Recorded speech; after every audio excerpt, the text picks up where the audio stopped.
Salut à tous, salut à toutes, bienvenue dans N1, le podcast WNBA des équipes de The Free Agent. On se retrouve en ce mercredi après-midi, sortie hebdomadaire de votre nouvel épisode consacré à la Ligue de basket américaine féminine. Très heureux de vous retrouver pour ce troisième épisode et très heureux de retrouver Tom également. Salut Tom. Salut Chris, salut tout le monde. Ouais, bah écoute, ravi de te retrouver sur ce podcast pour la WNBA. Déjà pas mal de matchs se sont joués et on a déjà du contenu à vous proposer. Ouais, c'est ça, complètement. On a une semaine de saison régulière là qui s'est achevée. On va pouvoir en parler avec toi. Juste avant, n'hésitez pas à suivre The Free Agent sur les réseaux sociaux. Vous avez Twitter, X, Instagram, TikTok et compagnie. Le site internet de The Free Agent où des articles autour de la WNBA sont sortis régulièrement. Vous avez l'actu NBA évidemment avec les finales de conférence et les autres sports majeurs américains. L'application TFA où vous retrouvez les mêmes articles sous format application pour Android et pour Apple Store. Donc n'hésitez pas à suivre tout ça. Et donc, évidemment, à suivre les podcasts WNBA, NBA. Donc ça, c'est le format N1 que vous connaissez. Et vous avez les autres sports majeurs où des podcasts aussi sont sortis régulièrement si vous voulez vous nourrir encore et encore d'actu sportive outre-Atlantique. Nous, on va se concentrer sur la WNBA, Tom. Et on a pas mal de petites choses à dire. Donc, on va attaquer tout de suite. Moi, je voulais voir avec toi. Donc, on a une première semaine de saison régulière là, qui s'est achevée. En quelques mots, sans rentrer vraiment dans le détail, mais un petit peu ton ressenti, ce que tu as pu observer, voir, en rappelant pour nos auditeurs, auditrices, qu'on ne se l'est pas caché lors du premier épisode ni du second. On n'a pas 15 ans de WNBA dans les pattes et derrière nous, donc on découvre aussi et on apprend à découvrir cette ligue et on essaye de vous retranscrire de la meilleure façon qui soit tout ce qui s'y passe. Ouais, tout à fait. Et puis, bah écoute, globalement, moi, mon premier avis sur cette première semaine qui vient de s'écouler, c'est que le niveau global de la WNBA est assez impressionnant. C'est-à-dire que des deux côtés du terrain, que ce soit les ajustements tactiques et même techniquement, on voit une ligue ultra performante avec des superstars un petit peu partout, dans toutes les équipes. Donc à ce niveau-là, on a un réel équilibre. Et puis, bah, on voit déjà les équipes, entre guillemets, qui doivent pointer le bout de leur nez et être en haut du tableau, font le taf. Clairement, bah, on en reparlera un peu plus profondément, mais le Aces, double championne en titre, pour l'instant, entame un début de saison plutôt positif, même s'il y a eu la défaite hier, on est quand même sur une équipe assez solide. Et puis on reviendra sur certaines joueuses qui ont crevé l'écran sur cette première semaine de WNBA. Ouais, je te rejoins sur le début du constat en particulier. C'est vrai on en avait parlé de toute façon dans le premier épisode de cette densité WNBA. On n'a pas d'équipe vraiment à la rue. Le niveau global est plutôt bon. Il y a des équipes qui sont plus performantes, mais ça c'est normal, c'est comme dans toute compétition sportive. Mais voilà, on n'a pas vraiment d'équipe où on se dit bon bah on sait que tous les soirs elle va aller se prendre des blow-out sur blow-out et compagnie. Parce qu'aussi, du coup, les effectifs sont intéressants pour les 12 franchises. Et c'est ce qu'on va essayer de voir ensemble dans cet épisode avec toi, Tom. Mais je te rejoins, le niveau global, le niveau général est plutôt bon. Et c'est vrai que on peut être surpris, en fait, tu sais, quand on découvre le basket féminin, la WNBA, par le prisme de Caitlin Clark ou d'autres joueuses ou pour telle ou telle raison, en fait, de se dire, OK, moi, je suis venu à la WNBA pour cette raison, mais en fait, je me rends compte que, ah ouais, ça c'est pas mal, cette joueuse est intéressante, cette équipe-là me propose du basket qui me plaît, offensivement, défensivement, et en fait, ça donne envie de poursuivre au-delà peut-être de là où les raisons qui nous ont fait venir en introduction dans cette ligue. Ouais, tout à fait. Et c'est là où je rejoins des comptes et des personnes qui suivent la WNBA depuis un moment. C'est une ligue vraiment compacte, mais compacte dans le sens positif du terme. C'est-à-dire qu'il y a un équilibre, il y a un réel niveau assez impressionnant. C'est-à-dire que moi, je suis vraiment subjugué de la domination, notamment du poste de pivot, des joueuses qui sont surdominantes physiquement et qui ont des mains en or. C'est-à-dire que nous, on suit quand même pas mal la NBA, notamment les playoffs et l'intensité de playoffs en ce moment. Et vraiment, c'est cool de pouvoir switcher aussi sur une ligue qui nous donne cette intensité sur une saison régulière, avec moins de matchs, mais on sent tout de suite il y a une intensité particulière. Et le fait d'avoir moins de matchs de saison régulière, bah, ça prépare mieux, finalement. Ça prépare mieux et ça pousse les équipes à se donner à 100% dès le début de la saison. Non, carrément. Donc un retour sur une première semaine extrêmement positif. Allez, on va rentrer un peu plus dans le vif du sujet. On va pouvoir déjà commencer avec les 2 joueuses de la semaine, si tu veux bien, Tom. À l'image de la NBA, où du coup la WNBA propose chaque début de semaine les 2 joueuses qui ont excellé sur les parquets, une joueuse dans chaque conférence. Du côté de l'Est, du côté de Connecticut, c'est Alyssa Thomas qui a été élue joueuse de la semaine. Je vous donne juste ses moyennes, 13 points, 10,5 rebonds, 9,5 passes, donc en quasi triple-double sur cette première semaine. Et du côté de la conférence Ouest, c'est pour Napheesa Collier avec le Minnesota Lynx, 24,5 points de moyenne, 10,5 rebonds et 3,5 passes. Steals par match. Donc Alyssa Thomas, Napheesa Collier, les 2 premières joueuses de la semaine dans cette saison régulière. Un petit mot là-dessus peut-être, Tom, si tu veux en parler. Ouais, bah écoute, pour avoir discuté un petit peu avec le compte WNBA Time dont on avait parlé dans le podcast précédent, Alyssa Thomas va vraiment être considérée comme une candidate MVP et elle le montre sur ce début de saison. Elle porte un petit peu son équipe du Connecticut qui se situe à la 4e place du classement global de la ligue, là où finalement elles étaient attendues. Donc non, vraiment un gros début de saison de la part de Thomas, qui est bien suppléé aussi par Dijonay Carrington, défensivement notamment, où elle avait impressionné sur ses premiers matchs contre le Fever. Elle s'est d'ailleurs occupée de Kathleen Clark, et la pauvre avait passé un mauvais match. Non, et puis de l'autre côté, du côté de Minnesota, bah, écoute, moi c'est un réel coup de cœur. Je pense que c'est mon coup de cœur du début de saison. Napheesa Collier est tout simplement monstrueuse de domination. Je t'en parlais là il y a quelques instants, vraiment ce côté domination avec des mains en or. Tu sens que. Et puis l'intelligence de placement, c'est-à-dire que 3,5 styles de moyenne, c'est énorme. C'est-à-dire qu'il y a l'intelligence de couper les lignes de passe, de savoir aussi, en bune à bune comme ça, stopper l'attaque adverse. Donc non, elle est monstrueuse. Et puis le Minnesota Lynx est tout simplement la première équipe au bilan pour le moment de la WNBA. Alors, c'est une équipe invaincue, le Lynx. C'est ça. C'est ça, hein, parmi d'autres équipes qui sont également invaincues. On peut faire un petit point sur le classement après cette première semaine de saison régulière. Alors, si je ne dis pas de bêtises, hein, tu m'arrêtes si je me trompe, on a 3 équipes qui sont invaincues à l'heure actuelle, Tom, c'est ça ? C'est ça. C'est ça, donc on a. Vas-y. Du coup, on a le Minnesota Lynx de Napheesa Collier qui se pointe à la première place pour le moment. Bon, après simplement 2 matchs joués, donc il va falloir un petit peu plus, bien évidemment, de contenu pour avoir un avis un peu plus objectif sur le Lynx. Dans les équipes invaincues, on a New York Liberty. Ben oui, il faut. Profites-en, c'est le début de saison. J'en profite. Et du coup, le Connecticut Sun qui, après 3 matchs, comptabilise 3 victoires. Donc voilà, on a 3 équipes invaincues et puis qui montrent de belles choses. En revanche, on a aussi dans le bottom, on a 2 équipes qui, après 4 matchs, montrent l'objectif de reconstruire et d'aller chercher les premiers tours de draft l'année prochaine. Washington qui est en 0-4 et du coup le Fever qui est en 0-4 aussi. On le savait, hein, des effectifs plutôt jeunes, sur des objectifs de reconstruction pour ces équipes, vraiment de mise en place tactique et technique pour de jeunes joueuses. Donc c'est pas facile pour ces équipes-là, mais écoute, il y a quand même de la matière à dire. Et puis même dans les défaites, moi tu vois, j'ai un petit mot pour Washington. Même dans les défaites, il y a quand même du positif. Oui. Il y a quand même du positif dans le contenu. On sent qu'il y a des choses qui tentent d'être mises en place, notamment défensivement. Donc écoute, on trouve un petit peu de shine dans la défaite, quoi. Oui, bien sûr. Et de toute façon, on est aussi sur un début de saison. Il y a des calendriers qui sont pas évidents. Le calendrier d'Indiana, on en parlera en fin d'émission sur les matchs à suivre.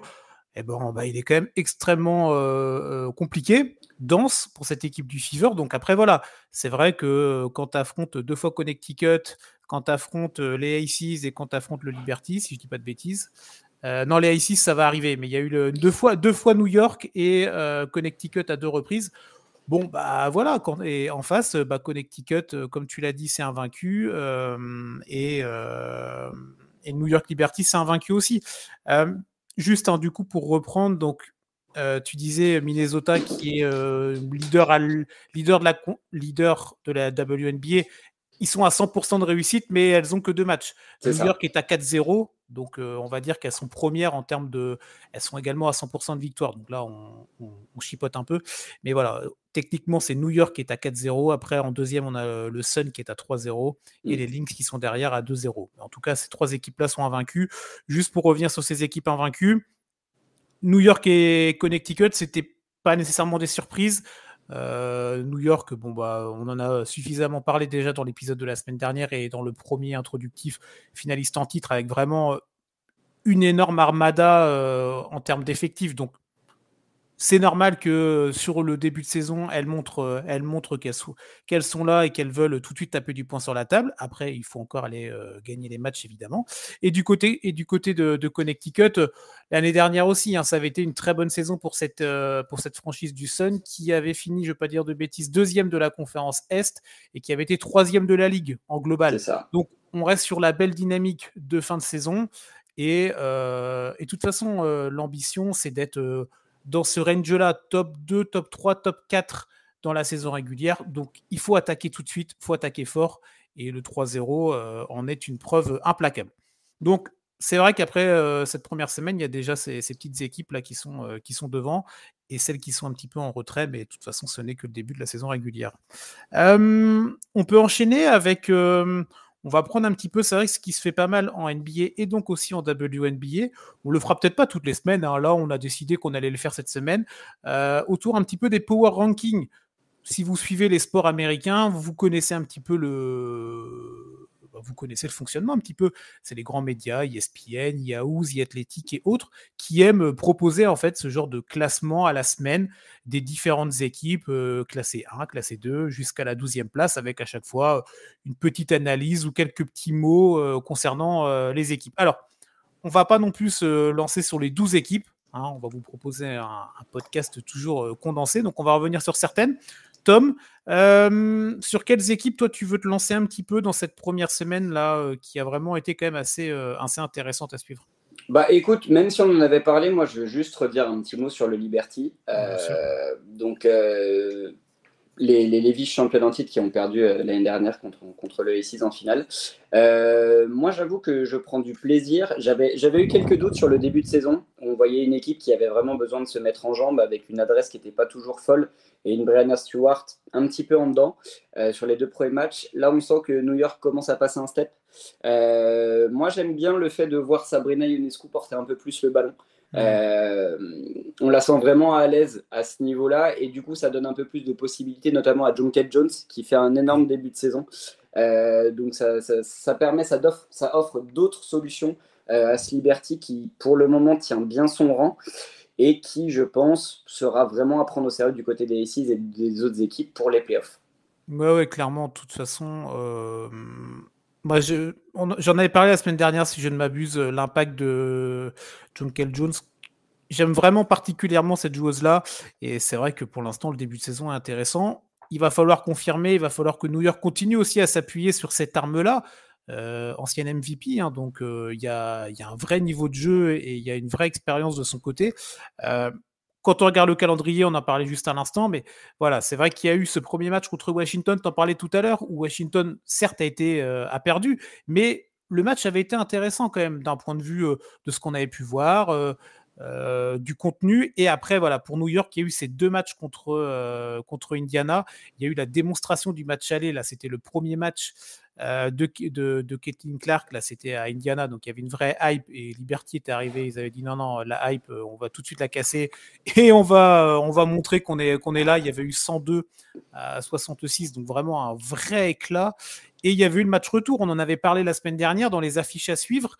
C'était le match qui était diffusé sur beIN Sport, donc samedi à 19h si je ne m'abuse, où il y avait une nouvelle victoire du Liberty. Mais voilà, c'était intéressant. On a vu des belles choses aussi du côté du Fever. Et il y avait eu une adresse longue distance qui était assez phénoménale pour l'équipe de New York, avec, j'en avais fait un article, il y avait plusieurs joueuses, il y avait eu des records qui étaient tombés pour cette équipe de New York en termes d'adresse, en termes de nombre de joueuses qui marquent au moins un 3 points dans le match, donc une vraie démonstration longue distance, et c'est vrai que face à ça, tu peux pas faire grand-chose. Donc très bon début pour New York.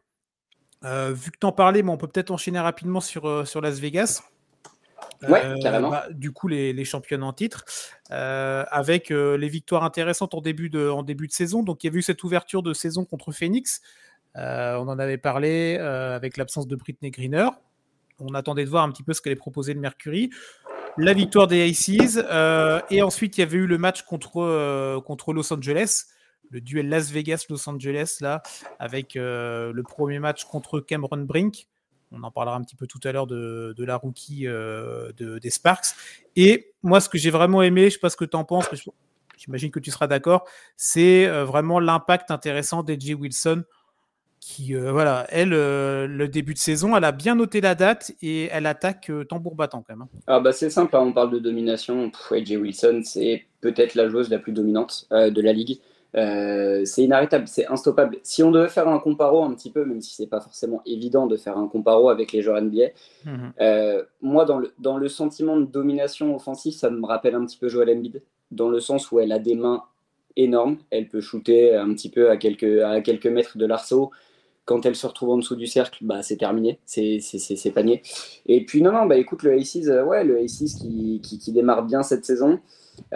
Qui s'est fait attraper la nuit dernière quand même, qui s'est fait attraper la nuit dernière, une défaite de 10 points contre le Mercury.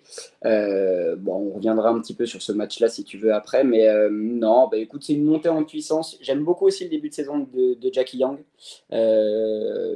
qui est pas forcément, comment dire, la joueuse la plus brillante de cette équipe, dans le sens c'est pas la plus médiatisée, ça va pas être forcément la joueuse dont on va le plus parler, et pourtant c'est peut-être l'un des plus gros potentiels. Jackie Young qui tourne à 22 points de moyenne sur le début de saison, avec 7 rebonds et 8 passes, statistiquement c'est monstrueux, donc écoute, les Aces, de toute façon on les attendra à la fin de la saison, on les attendra sur les playoffs, on sait très bien qu'elles seront là, présentes, pour protéger leur bague et leur titre. Donc, écoute, une mise en bouche, on va dire, à leur rythme. Bon, on est d'accord. On attendait ces deux équipes-là en haut de la ligue. Et après une semaine, pour l'instant, elles sont là, même s'il y a ce petit accro du côté de Las Vegas. Mais on sait très bien qu'aucune équipe ne peut remporter tous ces matchs sur une saison. Sinon, ça se saurait. Quelles autres équipes comme ça tu veux? On en a un petit peu parlé, mais il y a cette équipe du Connecticut, il y a Minnesota qui est la belle surprise aussi. Alors, on peut peut-être faire focus un peu sur Minnesota si tu veux. Le Lynx qui est à 2-0, donc invaincu sur ce début de saison régulière. Et c'est vraiment, c'est très intéressant. Autour d'une des deux joueuses de la semaine, on en parlait tout à l'heure, Napheesa Collier. Est-ce que plus globalement, ce ne serait pas la plus belle période de l'histoire du Minnesota dans l'histoire du basket? Mais c'est vrai que non, mais c'est vrai. Ce que je me dis, attends, on n'a pas le recul nécessaire pour parler de l'histoire du Lynx, mais si tu es global sur l'histoire de Minnesota et du basket, on est pas mal, en effet. Non, c'est impressionnant. Bon, on va pas parler des hommes dans ce podcast-là, même si big up pour cette qualification en finale de conf. Mais oui, le Lynx suit les pas des garçons sur ce début de saison. On a parlé Napheesa Collier qui est tout simplement monstrueuse sur ce début de saison. Il n'y a que 2 matchs joués, donc il va falloir un échantillon un petit peu plus large pour voir vraiment ce que donne cette équipe-là.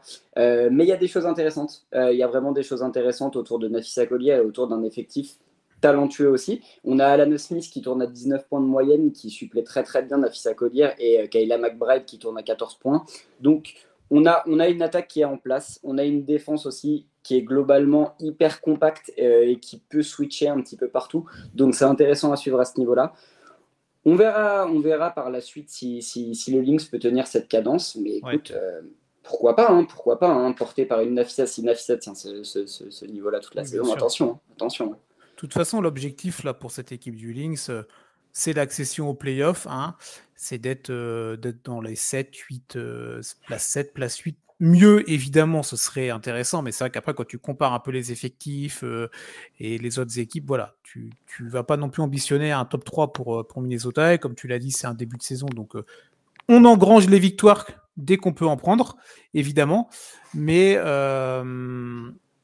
en tout cas, toutes les victoires qui sont prises ne sont plus à prendre. Ça, c'est une belle généralité que je viens de vous sortir, mais c'est vrai qu'elle est. Elle est là. Tu voulais aussi faire t'avais un petit message, Tom? Ouais, bah écoute, on sait que sur cette saison WNBA avec les JO, on n'a pas énormément de Françaises Oui. qui pour le moment ont débuté leur saison WNBA. Petit big up quand même pour Olivier Poupa, notre Française qui fait partie du coup de ce roster du Link, qui n'a pas encore énormément eu de temps de jeu. Bon, ça va sûrement monter en pression petit à petit sur la saison. Mais voilà, un petit clin d'œil pour notre Française. Bon, magnifique, ça c'est fait. Petite dernière équipe dont on peut parler si tu veux. On l'a un petit peu. J'en ai parlé un petit peu quand je parlais du match entre les Sparks et les Aces. C'est cette équipe de Los Angeles autour de Cameron Brink. Donc le bilan, une victoire, 2 défaites. Mais avec cette victoire là qui a eu lieu là, c'était la dernière rencontre. C'était contre Washington. Donc c'était 2 équipes qui n'avaient pas encore gagné pour le moment, mais on en a parlé tout à l'heure, les Mystics qui avaient quand même montré des belles choses. Mais voilà, il fallait bien qu'il y ait une de ces 2 équipes qui remporte son premier match. C'est du côté de la Californie. Et c'est vrai que pour l'instant, on peut aussi parler et dévier autour des rookies, si tu veux, Tom. Cameron Brink, waouh, on en avait parlé. On s'attendait à la voir performante et nous montrer des belles choses. Mais là, c'est impressionnant. C'est impressionnant, c'est le mot, c'est impressionnant. On avait vraiment suivi ce début de saison avec intérêt pour voir aussi ce qu'allait donner Caitlin Clark. Peut-être en mettant un peu trop de côté le niveau et le potentiel de Cameron Brink, autant dire qu'elle a remis les pendules à l'heure. La pivot de LA est tout simplement monstrueuse. Une petite stat comme ça que je vous donne, c'est cadeau. Cameron Brink tourne à 3,7 contre de moyenne sur ses 3 premiers matchs. Ce qui est tout simplement, comment vous dire, ça l'a fait rentrer dans le top 5 all-time de ce type de statistiques pour des débuts WNBA. Mm-hmm. Elle tourne à côté avec 6 rebonds, 2 passes, 6 points. C'est pas forcément l'attaque qui va la mettre en avant, mais vraiment, par contre, l'aspect défensif, on l'a vu hier dans la victoire contre Washington. La dernière action, elle a tout les lectures, le savoir de où se placer, à quel moment, cet aspect dissuasif dans la raquette, c'est déjà assez impressionnant. C'est déjà assez impressionnant à suivre, très honnêtement. Je ne sais pas si beaucoup de personnes l'attendaient à ce niveau-là. Bon, c'est quand même un top 3 de draft, donc forcément, il y avait un potentiel. Et LA savait tout à fait comment exploiter ce potentiel en prenant Cameron Brink. Mais on est peut-être, il faudra voir, mais on est peut-être sur un dossier de rookie de l'année. Ok, bon tu te mouilles, ça fait plaisir. Voilà, on ressortira l'audio le moment venu, mais non, c'est clair que c'est impressionnant. Les matchs des Sparks, je suis en train de regarder. Il y a eu le premier match, c'était contre Atlanta, là, cette équipe du Dream, une défaite de 11 points. Ensuite, tu as joué AJ Wilson et les Aces à Las Vegas. Donc bon, la défaite n'est pas... Il y a une défaite de 7 points, mais voilà, elle n'est pas honteuse pour cette équipe-là. Et donc là, ce succès de 2 points contre Washington, ça va être extrêmement intéressant à suivre. C'est le prochain match, on va en parler tout à l'heure dans le calendrier, mais le prochain match des Sparks, c'est contre le Fever. Donc là, on va avoir le duel entre Clark, même si elles ne vont pas s'affronter en bugne à bugne, évidemment, mais tu auras ce duel à distance entre Clark et Brink. Donc ça va être vraiment intéressant à suivre. Et cette équipe de Los Angeles, de toute façon, qui ambitionne de vraiment construire cette année un projet autour de Brink en particulier, pas nécessairement de viser des accessites très hauts pour les playoffs, voire même pour des playoffs ou pour une qualification pour la post-season, mais de construire des choses intéressantes en vue de la prochaine draft. On en avait déjà parlé, qui s'annonce être une grosse draft en 2025. Donc, si déjà tu peux emmagasiner de l'expérience, créer du système, mettre en confiance ta rookie et le reste de l'effectif autour, c'est extrêmement intéressant. Et en tout cas, ce que propose Brink pour le début est vraiment extrêmement spectaculaire, au-delà des records qu'on prend en note, évidemment. Mais c'est vrai qu'il y a les chiffres et il y a ce qu'on voit aussi, tu vois, sur le terrain et l'impact que déjà elle peut avoir alors qu'elle en est à 3 matchs. Ouais, bah, tu vois, il y a un chiffre notable et qui se ressent vraiment quand on regarde hier, donc dans la victoire des Sparks. Washington a été limité à 35% de réussite dans la peinture. Je ne sais pas si on se rend compte du chiffre et de la bassesse du chiffre 35% dans la peinture. C'est-à-dire qu'une rookie, en termes de dissuasion, c'est monumental. C'est monumental. C'est-à-dire que vraiment, Washington n'osait pas attaquer la peinture. Et quand il le faisait, bah, c'était ciao. C'était au revoir, à la prochaine, parce que Cameron Brink est déjà beaucoup trop dominante et a une intelligence de placement assez phénoménale à suivre. Bon, on va continuer à l'observer, bien évidemment. Euh, on a parlé de Cameron Brink. Est-ce que tu as d'autres joueuses comme ça, rookie ou non, mais des performances peut-être que tu as pu noter, Tom, dans cette première semaine, des choses qui t'ont vraiment impressionné? Il y a des joueuses, on en a parlé, on va en reparler aussi, mais là vraiment, si on se base sur des chiffres, vraiment stats, tu dis OK, tu as ouvert le League Pass le lendemain matin en te réveillant ou pendant la nuit, tu dis ah oui, d'accord, la ligne de stats, elle est comme ça. OK. Bah écoute, on a pu parler du coup des performances de Cameron et de Nafisa Collier. Moi, j'aimerais mettre en avant un petit peu la performance de Kalea Cooper hier dans la victoire du Mercury contre les Aces, donc qui inflige à Las Vegas sa première défaite. La ligne statistique, est-ce qu'on peut en parler 2 secondes? 37 points, 4 rebonds, 3 passes, 3 interceptions, 5 sur 9 à 3 points. Je ne sais pas s'il y a besoin vraiment de commenter cette ligne de statistiques, mais c'est monstrueux. 37 points à 5 sur 9 à 3 points. Et pour se défaire en plus de la championne en titre, non, moi franchement, j'ai été impressionné. Et tu vois, j'ai pas regardé, j'ai pas suivi le match en direct, mais je me suis fait le replay, un gros replay ce matin. Le sentiment de domination et de tu jettes le ballon, tu sais qu'il va rentrer quoi qu'il arrive, c'était assez impressionnant. Hein. Franchement, qu'elle est à couleur. C'était du calibre, je sais pas, c'était les cartons de Klay Thompson quand il prend chaud à 3 points, il pourrait lancer une balle de ping-pong dans l'océan, ça rentre. Bah, le même sentiment, le même sentiment. Bon, et c'est vrai que juste, il y a cette ligne-là de stats dont on a parlé, mais ce qui est fort avec Kalea Cooper, c'est que le match d'avant, sa ligne de stats n'était pas déconnante non plus. Hein. Elle avait mis 38 points contre Atlanta, donc elle est à 2 matchs consécutifs où elle te plante plus de 35 pions. Tu vois, c'est quand même une belle performance. Tout à l'heure, on parlait de cette homogénéité dans la ligue et qu'il y a quand même des équipes, c'est assez dense le niveau, tout le monde peut battre tout le monde et le niveau défensif est quand même intéressant. On vous invite vraiment à observer ça. Et voilà, tu as une joueuse, elle te plante 38 points un soir et le lendemain, ou le surlendemain, 2-3 jours après, elle réenchaîne quasiment la même performance au scoring. Donc, extrêmement intéressant. C'est en plus une joueuse qui vient d'arriver dans cette équipe de Phoenix. Elle venait de Chicago, ça a fait partie des ajouts de l'intersaison du côté de Phoenix. Il y avait Natasha Cloud aussi qui arrivait du côté des Mystics, Rebecca Allen qui venait du Connecticut. Bon bref, il y a eu un changement dans cette équipe du Mercury, des ajouts dans le 5 majeur.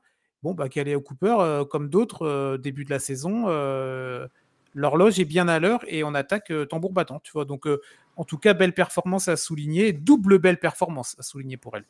C'est clair, c'est clairement. Et puis il faudra suivre un petit peu quand même cette équipe du Mercury, qui pour le moment est à 2 victoires, 1 défaite. Encore une fois, l'échantillon est un peu court, mais si Kalea Cooper maintient ce niveau d'efficacité en attaque, faudra vraiment suivre ce Mercury. Hein. On est d'accord. Bon, on est pas mal sur le tour global, en tout cas des joueuses qu'on voulait aborder, des équipes aussi. On peut peut-être faire un point, si tu veux, pour la suite, Tom. Les différents matchs à venir, comme on a pu faire la semaine dernière, c'est intéressant. Si vous n'avez peut-être pas le temps de tout suivre, parce que c'est vrai que c'est compliqué, peut-être cibler dans votre planning 2, 3, 4 rencontres à regarder peut-être de façon un petit peu plus sérieuse que d'autres ou en prenant vraiment le temps d'aller regarder soit l'intégralité du match ou les condensés qu'il peut y avoir. Quel match, toi, comme ça, te fait de l'œil sur les 5-6 prochains jours pardon. Bah écoute, bien évidemment, on en a parlé de cette future confrontation à venir entre Indiana et les Sparks. Le duel entre Clarks et Brink va forcément être à suivre. Si je ne dis pas de bêtises, c'est dans la nuit de vendredi à samedi à 4 h du matin.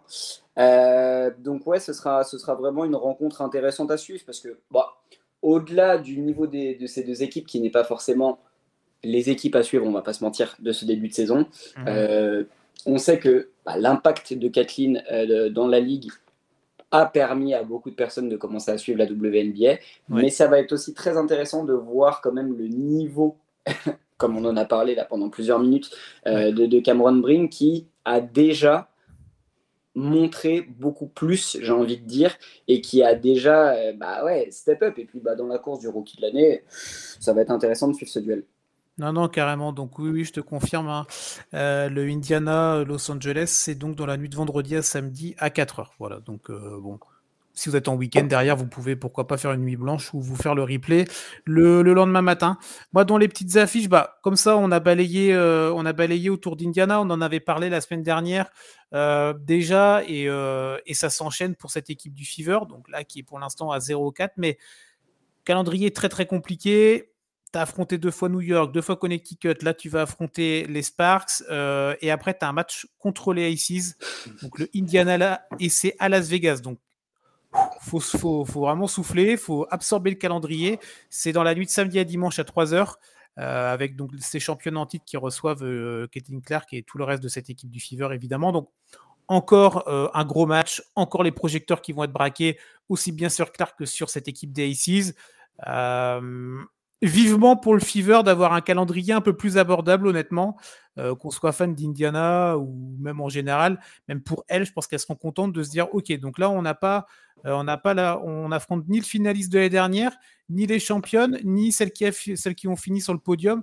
Donc voilà, encore un gros calendrier pour Indiana, mais ça vous donne aussi l'occasion de pouvoir observer Caitlin Clark et d'autres joueuses et des stars, on en a suffisamment parlé du côté de Los Angeles ou du côté de Las Vegas en particulier. Autre rencontre avec d'autres équipes peut-être qui t'intéressent, Tom, pour les jours à venir là? Ouais, carrément, écoute, on va continuer à suivre les équipes invaincues, Minnesota, Connecticut et New York. On a un joli Minnesota Connecticut dans la nuit de jeudi à vendredi à 1h du matin. Donc ça va être assez impressionnant à suivre avec les 2 joueuses de la semaine qui s'affrontent. Et puis par la suite, on enchaîne directement en back-to-back pour Minnesota dans la nuit de vendredi à samedi. Une énorme rencontre, donc les Lynx qui accueilleront le Liberty. Celui-là, je t'avoue que je vais le suivre vraiment de près parce que c'est pour moi le premier gros test de New York dans ce début de saison en déplacement, donc j'aimerais vraiment voir ce que ça donne. C'est un affrontement à l'intérieur entre Brianna Stewart et excusez-moi du trou, Napheesa Collier. Oui, moi je t'aide pas non plus. Voilà. Excuse-moi. Il n'y a pas de souci, et Napheesa Collier, donc ça va être un premier test aussi pour Collier. Comme ça, se jauger par rapport à la MVP en titre, c'est toujours intéressant.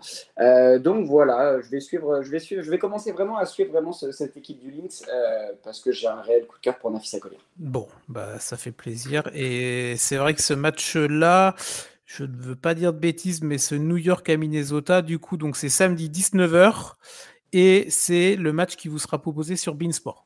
C'est ça. Donc, chaque semaine, beIN va vous proposer un match, souvent en un horaire raisonnable. Et ce sera donc cette affiche à suivre sur les antennes de beIN entre le Liberty et le Lynx. Donc, on vous invite à regarder ça samedi 19h pour découvrir ces 2 équipes si ce n'est déjà fait. Pour terminer, Tom, 2-3 petites infos qu'on voulait glisser aux auditeurs, auditrices du podcast. Je te laisse la main si tu veux. Écoute, la première, ça va être une bonne nouvelle pour le Sky de Chicago. On n'a pas du tout parlé d'Angel Reese dans ce podcast, mais vous inquiétez pas, on aura l'occasion de revenir sur la rookie aussi de Chicago. Mais elle pourra bientôt compter sur le retour de Cardozo, qui devrait normalement faire ses débuts WNBA. Bon, alors, info à prendre entre guillemets avec des pincettes parce qu'il n'y a encore aucune certitude pour le moment, mais qui devrait débuter sa carrière WNBA le 1er juin. Ouais, non, c'est vrai que c'est avec Angel Reese, c'est les 2 grosses joueuses de la draft, pas de cette draft, mais de la draft pour Chicago. Cardozo qui avait été championne universitaire avec South Carolina, donc vraiment impressionnante. Si vous n'avez pas eu l'occasion de la voir encore sur un parquet, je vous invite à aller vous faire les highlights sur YouTube, par exemple, de cette finale universitaire là, ou même plus généralement de ce qu'elle a pu proposer. Vrai physique, vrai gabarit, vrai poste intérieur qui peut vraiment être très très dissuasive. Donc très hâte de voir ses débuts. On avait des doutes, on voyait peut-être plus une projection plus long terme pour un retour pour elle. ça semble revenir plus rapidement, donc tant mieux, et très hâte de pouvoir la suivre, et on en parlera évidemment le moment venu. Petite dernière info, ça concerne Julie Vandlou. Tiens, Tom, tu voulais faire la petite dédicace, je te la laisse. Ouais, alors ça, c'est une petite dédicace pour l'équipe de Switch, dont on pourra éventuellement reparler après, mais on sait qu'ils sont très très fans des joueuses francophones, donc petit big up pour la belle Julie Vandlou, qui avait inscrit, si on se souvient bien, son premier panier du milieu du terrain sur un shoot à 3 points complètement fou, et qui allie une belle ligne de statistiques l'année dernière dans la défaite de Washington, qui était complètement libre sur la dernière action, le contre de Brink. C'est ça, Washington qui a forcé un petit peu dans la raquette alors que Julie était toute seule dans le corner à 3 points, mais bon. 12 points quand même pour elle la nuit dernière, donc écoute, voilà, un petit big up pour nos francophones et nos amis de Switch. Ouais, complètement. Et juste pour compléter, elle est à 6,5 passes. Alors on est sur, comme tu l'as dit et répété, sur un petit échantillon, mais elle est top 5 de la ligue en termes de passes décisives. Donc un vrai impact en fait sur cet aspect-là du terrain pour elle. Donc on prend évidemment. Et c'est vrai qu'on va terminer ce petit pod, Tom, avec ce petit message, parce que c'est vrai nous, on arrive dans la WNBA, on est là pour essayer de vous proposer aussi notre petite expertise très humblement, notre regard sur cette ligue-là qu'on découvre, mais on a quand même des médias, et dont un média, et je vais te laisser en parler si tu veux, Tom, qui suit la WNBA, un média francophone, mais qui la suit depuis déjà plusieurs saisons et qu'on vous invite vraiment à suivre. C'est ça, comme je viens de vous dire, donc le média s'appelle Switch. Vous pouvez aller les suivre sur Twitter, sur YouTube. Ils ont mis aussi en place un podcast. Leur premier épisode est sorti ce dimanche, vraiment, vraiment top. L'équipe de Shai Mamou et toute l'équipe, notamment Ghislain, on sent une réelle expertise, comme tu le dis, ça fait des années qu'ils suivent. Et très honnêtement, ils donnent envie d'aller les suivre parce qu'il y a cet aspect tactique, il y a cet aspect technique qui est vraiment mis en avant. Donc vous pouvez aller les suivre sur leur site internet, sur leurs réseaux sociaux, sur YouTube. Si je dis pas de bêtises, ils ont aussi un Discord. Ouais, c'est ça, tout à fait. Sur lequel les rejoindre. Donc voilà, petit big up à l'équipe. Voilà, donc on prêche pour notre paroisse évidemment, mais on vous invite à aller découvrir d'autres médias, d'autres sites qui parlent de la WNBA, parce que l'idée, c'est aussi de générer cette envie de suivre le basket féminin. Et si ça peut passer par nous, on en est ravis. Et si ça peut également se faire avec d'autres médias francophones en particulier, et c'est avec un grand plaisir pour nous de vous en parler. En tout cas, voilà. Le message est passé. En tout cas, nous, le podcast est terminé pour cette semaine. Tom, on a fait un petit tour après une semaine de saison régulière. Donc, je te remercie et je te dis à la semaine prochaine. Ouais, merci à toi. Ciao tout le monde. Et n'hésitez pas à suivre cette WNBA, vraiment monter dans le train. C'est très très cool. Vous allez voir, c'est vraiment très cool. Non, voilà. Donc déjà, si vous nous écoutez via le podcast, c'est que vous avez peut-être commencé un petit peu à regarder. Donc n'hésitez pas à continuer, parlez-en entre vous. Il y a les comptes de franchise FR sur les réseaux sociaux qui peuvent vous permettre aussi d'avoir des infos supplémentaires. Voilà, allez vous renseigner un petit peu. Prenez le temps de regarder quelques matchs, des résumés. Chacun rentre comme il veut dans cette ligue-là, mais c'est vrai qu'une fois qu'on a commencé à mettre les pieds dedans, on s'y plaît vraiment et on a envie de continuer à suivre. Donc en tout cas, nous, on va continuer à suivre évidemment cette saison 2024 qui vient de démarrer. On vous souhaite une très bonne journée, très bonne semaine à vous. N'oubliez pas N1 NBA, cette fois-ci, épisode vendredi avec Yannick et Axel. Il y aura également un autre épisode en début de semaine prochaine. Donc, on va parler finale de conférence, on va parler des équipes éliminées. Bon, bref, l'actualité NBA est chargée. Et on se retrouve donc mercredi prochain pour un nouvel épisode de N1 consacré à la WNBA. Très bonne journée à vous. Merci Tom encore une fois et à la semaine prochaine. Bye bye.